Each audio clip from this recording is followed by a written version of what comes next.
Come this October, marijuana will be legal for recreational purposes all across Canada.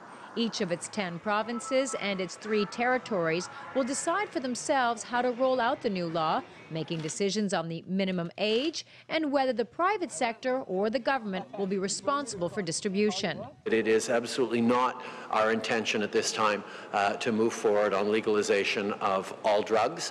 We're very much focused on the control and legalization of marijuana because the current system is not working.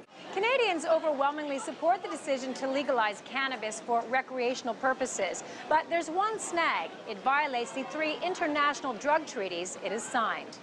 Those United Nations conventions restrict signatory countries from selling drugs, including marijuana, for recreational purposes.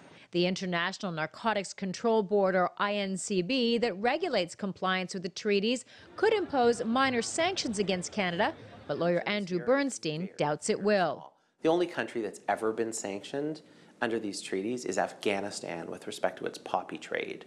So, we're not really on the same scale here. We're not exporting heroin around the world. We're just legalizing cannabis for domestic use. Uruguay legalized recreational marijuana, and the INCB didn't sanction them. Legal scholars like Rujin Habibi say perhaps the biggest problem with non-compliance is it weakens the whole notion of international treaties. You're chipping away at a system that's already being jeopardized from other quarters, from other countries, and it certainly doesn't help promote the rule of law on an international scene. Canada could withdraw from the treaties and then reapply with a marijuana exemption, but there's no guarantee it would be readmitted. Bernstein says it's better for Canada to stay in the treaties, even if not fully compliant.